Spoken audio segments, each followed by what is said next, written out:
Next.js is a powerful framework that's transforming the way we are building web applications with React. Let's start with a quick overview of its features. Server-side rendering on Next.js allows React components to render on the server before sending them to the client.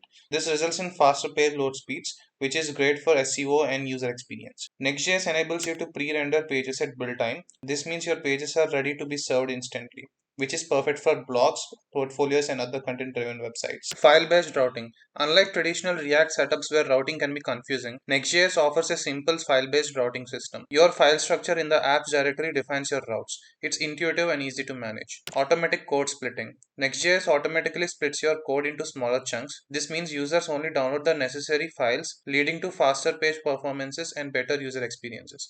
API routes. Next.js allows you to create API endpoints as part of your Next.js application.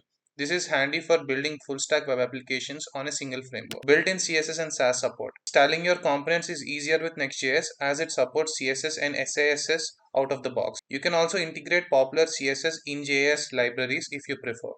Fast refresh. Next.js features fast refresh, an improved hot reloading experience that retains component state while editing. This makes for a seamless development experience. TypeScript support.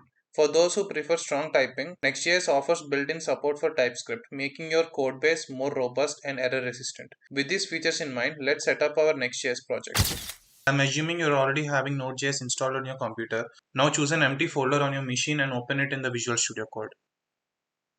Now run the command npx create next app, and you can name the name of the app as my app and use the @latest at the end to download the latest version of Next.js. Now you will be prompted with whether you wanted to use TypeScript or not. If you click yes, your project will be set up with TypeScript. Now you can also say yes to ESLint, and you can also say yes to Tailwind, no to src directory, and yes to app router.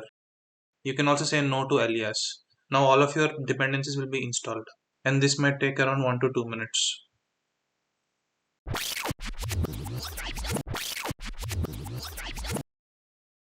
Now type ls, you will notice a new folder which is my app already created.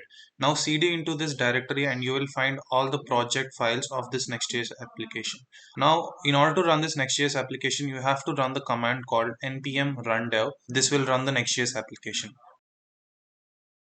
Now try to click on this localhost colon 3000, which will open in your new browser. Now on this tab you will notice the output of the Next.js application.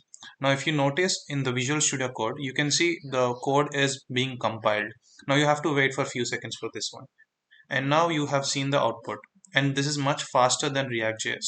That's it for our introduction to Next.js. Stay tuned as we deep dive into these features in the upcoming videos. Don't forget to like, share and subscribe for more such web development insights. Drop any questions or topics you want us to cover in the comments below. Thank you.